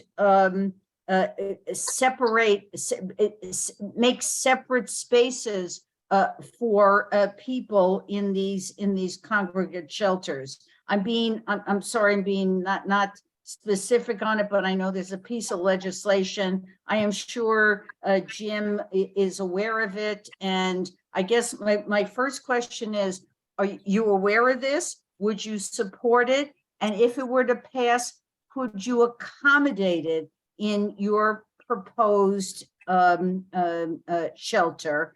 The second question I have is a little more maybe Pollyanna-ish, but do you, in your experience with these shelters, is there an opportunity for volunteerism to help to support or be supportive in any way of your efforts? Have you come across that in the shelters that you have done? Thank you. Those are my two questions. Thank you.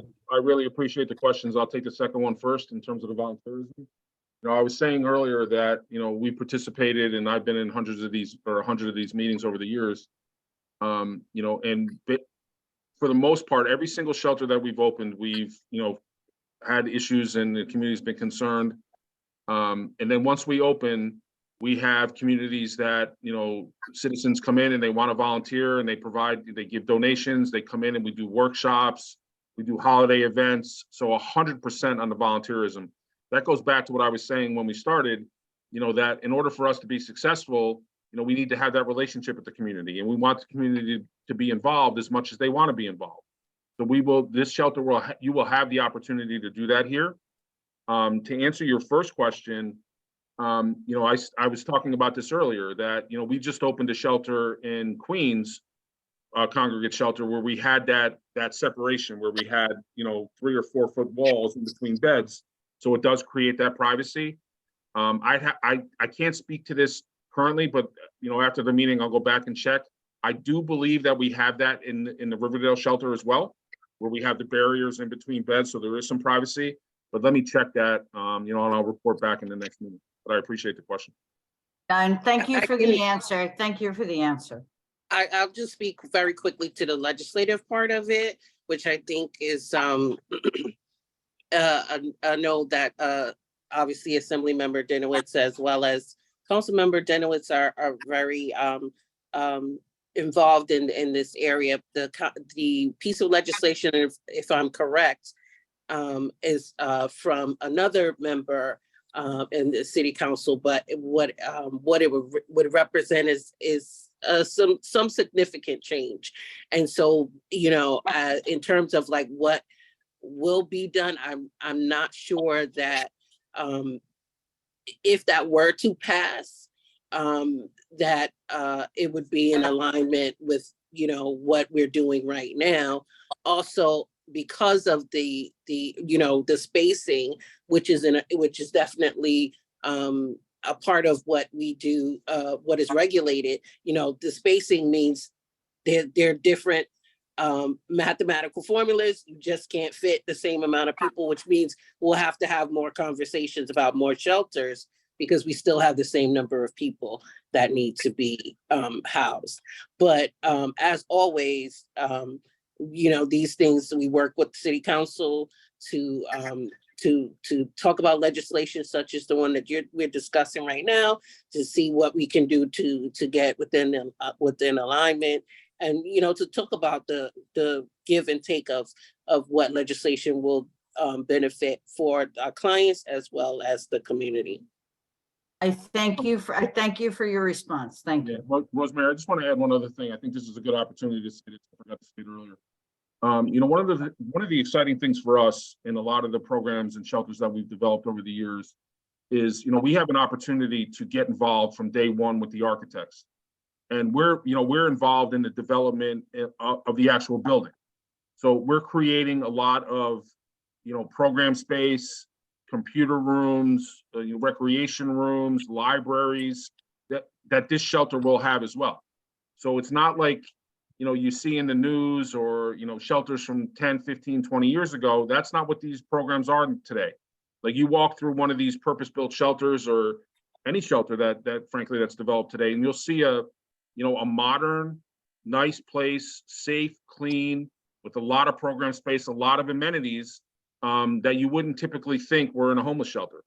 It's really, you know, great for us as the provider to be able to get involved from the beginning, to say these are our needs, these are what the clients need and want, and then be able to develop that. And we will have that in this particular program.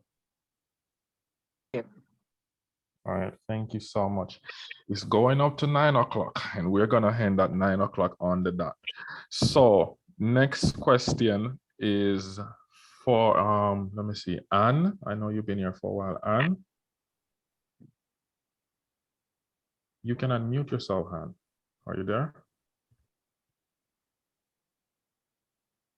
One more time.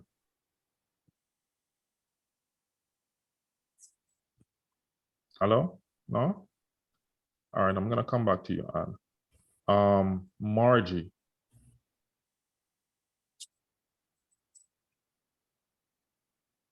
Hi, thank you. Good evening. How are you? I just want to say, it was mentioned that we already have a max hearing. We had a max hearing for the old provider, but not for this one. I don't see how can we have a max hearing and the community board not being informed. That shows you an example of corruption for this administration. I just want to know why DHS is so fixed on this side. You know, small businesses are being evicted to do a shelter. You guys say you want to engage the community, but yet you don't hear the community. The community asks for a change of population for this shelter, but yet, because of the arrogance of this administration, DHS, you will not even consider that, because you know what? There's more money on single male adults. Why not change for a family shelter or women with children, which is more appropriate for this and will engage the community? This is not about helping the homeless. This is about non-for-profits over and over and over making money on the misfortune of other people. Like we said, you have the parking from where little kids play. When people come late from work on the number 9 bus, when something happens, it's gonna be too late to start making excuses because this happened, we're gonna enforce security. I hope the lady, Lana, her name, whatever it is that was talking earlier, doesn't have to suffer the consequences of embracing this. Don't give me that. Just go anywhere where there's a male shelter or see around how dirty, how dangerous it is. Ride the subway and see what happens every day. So if you want to engage the community, please consider at least a change in the population and not to make money on the misfortune of other people, because you don't care about the community at all. Thank you. Next up is Miss Barbara Hoffman.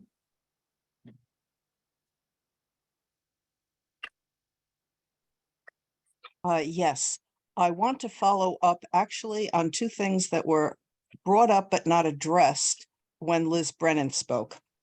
The first, but maybe the most important, is we have never been told what the footprint of this proposed construction is.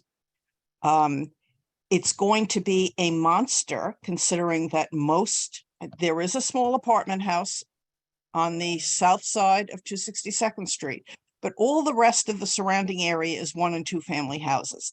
This is going to replace a 1-story structure and probably, from what you're saying, try and push the footprint back from Broadway. How far and how's that going to be accomplished?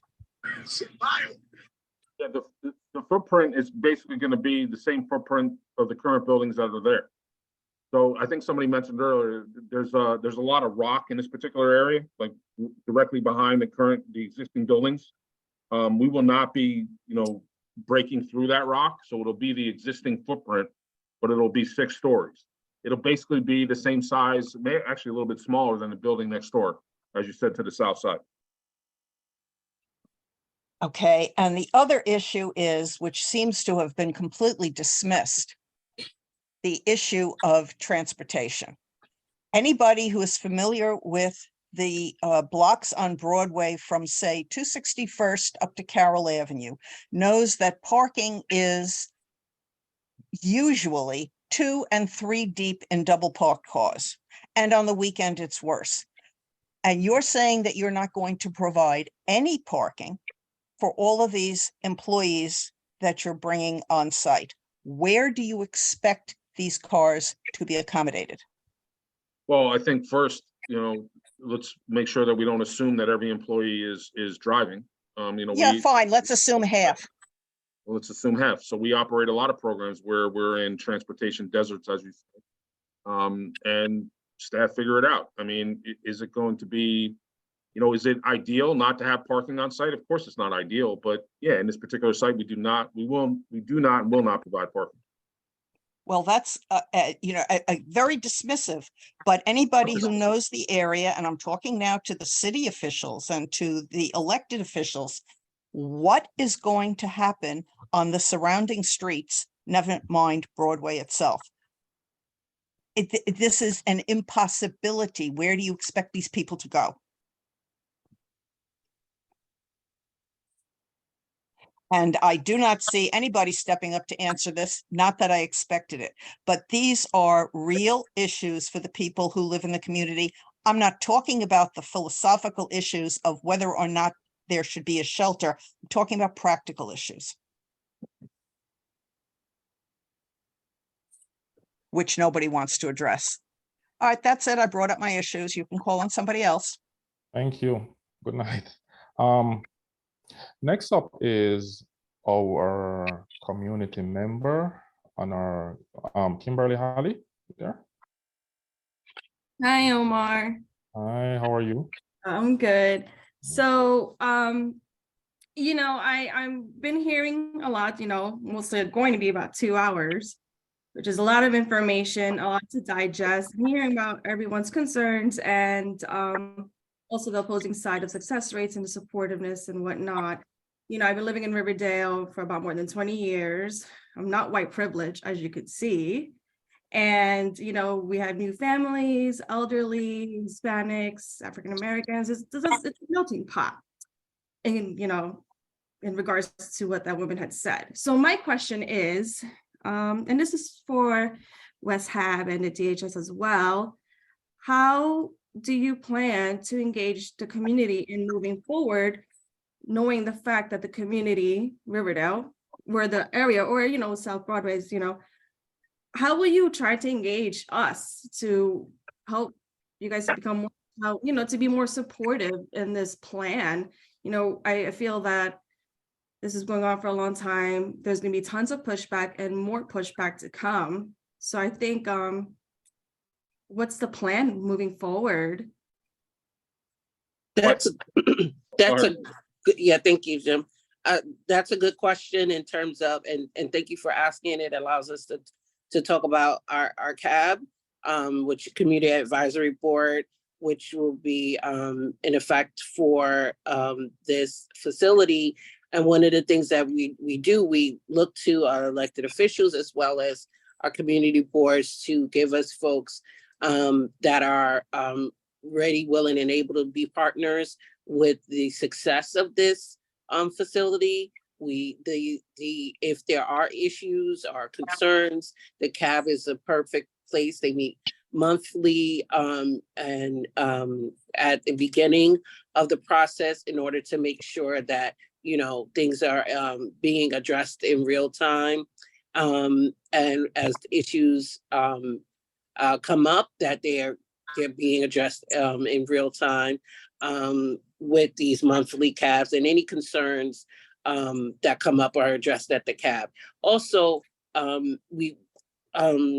practice has shown that over time, the concerns, you know, the community gets used to the idea, and they have the opportunity to work with. So we really work out the kinks of introducing the facility to the community and vice versa. And so we see that there's less of a need for monthly meetings, but we continue engagement. I just will always say, you know, big shout out to our borough teams. We have our borough team on here for DHS, and I know that they are in nearly constant communication with the community board. So we learn a lot from that engagement, and the questions and answers that are come up. They're always a resource, and so therefore, you know, the engagement is ongoing at this level, community board, at the CAB level.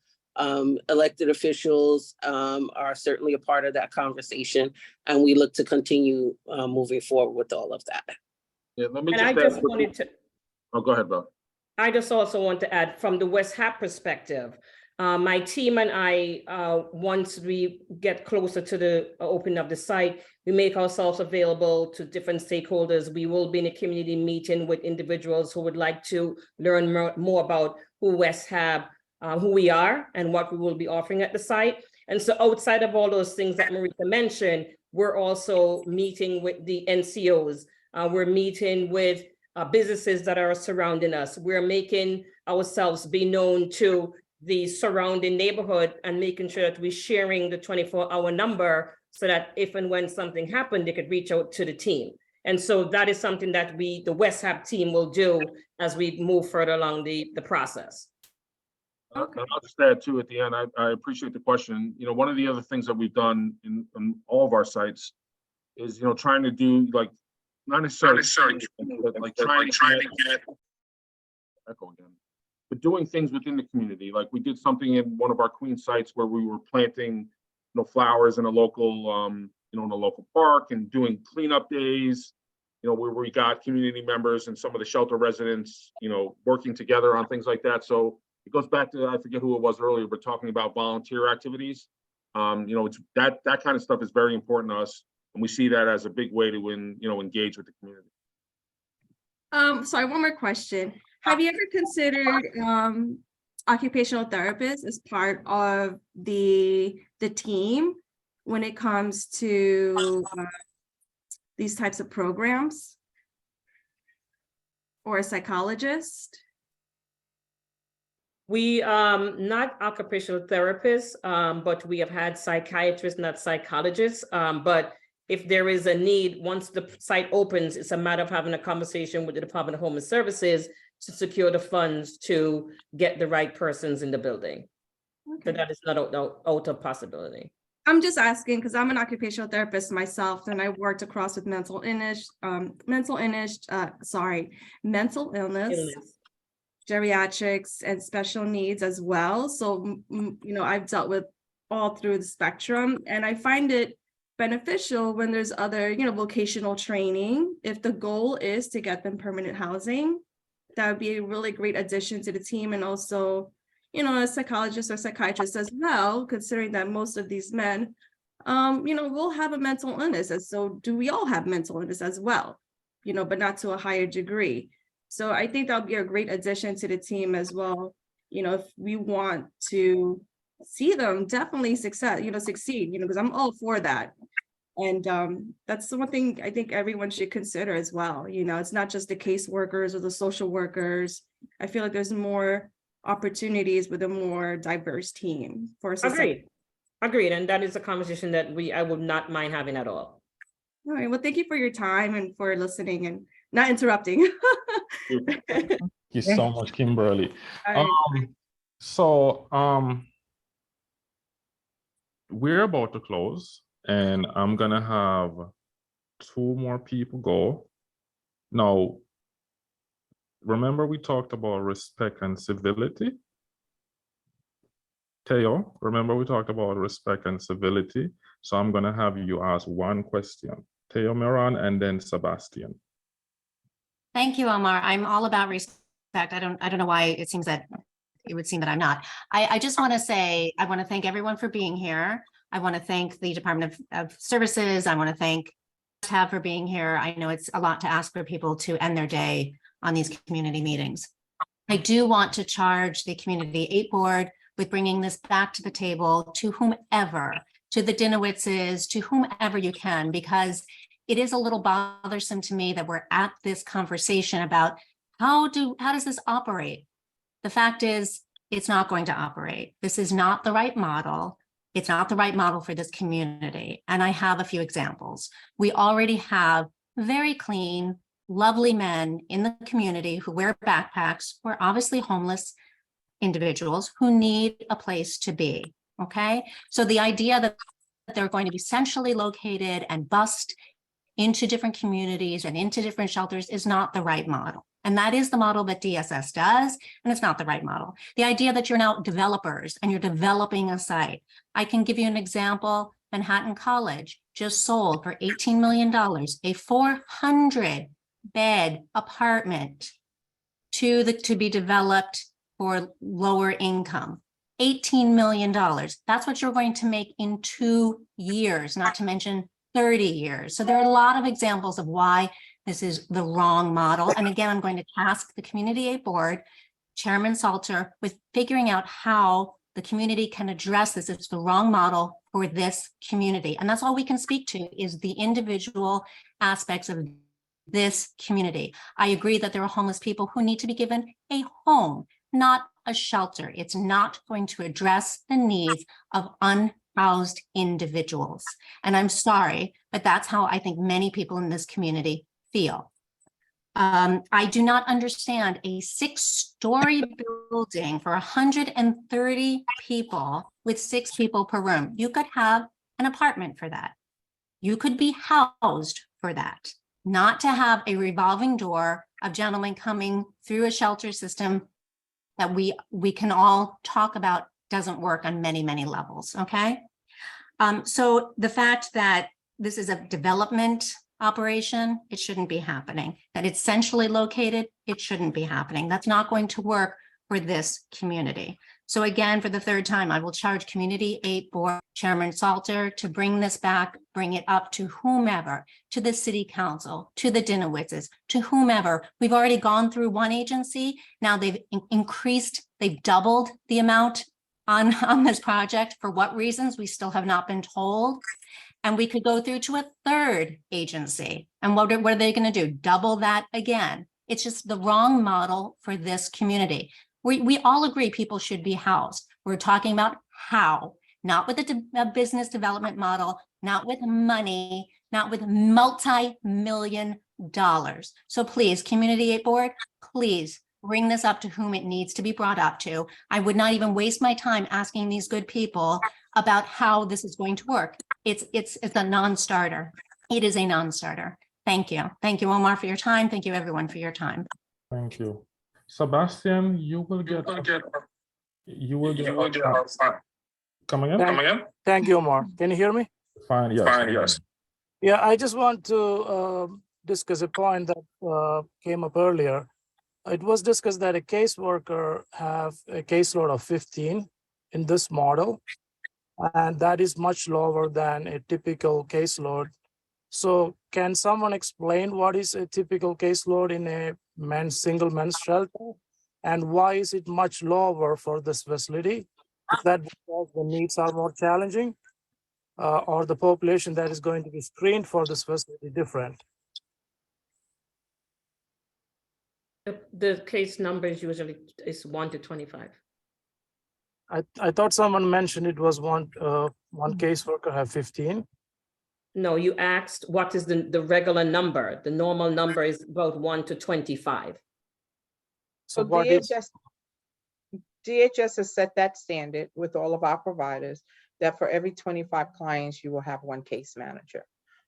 We set certain standards that make it equitable across all of our provider sites. So this is going to be 1 to 25 as well. Some give or take because some might, it's 130, so it might be a little bit more, or a little bit less as far as the number of clients to a case manager. Okay, thank you. Thank you. Veronica, you have a final question and we are done. That's it. Veronica. Thank you. I think mine's a good wrap-up question anyway, because I was just wondering if you guys could say as part of your wrap-up, what comes next? Like, where does this go from here? Mhm. Like, are there more discussions? Is there a vote at some point? I just don't know the process. I'm not sure about a vote. I mean, that from the provider, from our perspective as the provider, the next steps are, obviously we're going to, close on the property, get a registered contract, and then begin meeting with, as Valerie was talking about earlier, about meeting with the stakeholders in the community, continuing to, have the conversations with you and the community board as we prepare to open. And as a community board, I can't answer that question in terms of what next steps are, what your next steps are. And absolutely for DHS, engagement is important to us and we will continue, we exist in this space in order to, facilitate communications around this shelter or anything else, which is under DSS purview. So we're not going anywhere. So we look forward to being a part of more conversations. Okay, thank you guys. That totally makes sense. And then Jim, do you just have an estimate on kind of like what year the shelter would be up and running? We're expecting to close in the next 4 to 5 months on the property. And as I said earlier, about an 18-month construction. So I don't have a calendar in front of me. So late 24, early 25. Okay, thank you guys. Thank you. So thank you so much. And we have come to the end of our meeting. I first of all want to thank everyone for coming, especially West Hab and the Department of Social Services. And I do want to encourage all parties to come in, to continue to engage Community Board 8 and to work with us in the best capacity that you can. Possibly look into forming a community advisor board with us so that we can be more involved. The community is very strong and very opinionated, and I do want to thank you for holding out with us for 2 hours. Laura, do you have anything to add? I want to thank everybody. It wasn't easy setting up this meeting, believe me. I'm sure there'll be more. And we continue to try to lower this number and this density. And I know that you need to make your numbers work for the finances, but 6 in a room is, to me, untenable. No matter what this legislation is like hanging shower curtains, from what I've read about it, to give somebody some semblance of privacy. Maybe that would reduce fights, but this model has been problematic, and we've asked for something different from the start, and we have not had any traction on that. And that's it. All right, so thank you so much. West Hab and Department of Homeland Social Services, could you make a commitment tonight that you will come back to a board meeting or a community meeting? 100%. Yeah. Yes, thank you Yeah. so much. So we will continue to have more dialogue, and then we as a board and a committee will discuss this further, and we will report to the community, and we will speak with you guys more, okay? So thank you so much for coming tonight, and I really appreciate this, all right? And thank you, Thank you. community, for coming Thank you. out. Thank you. All the comments will be taken into account. They've been written. Okay, thank you. Thank you. Have a good night, everyone. Good night. Good night. Good night. Oh, good Lord.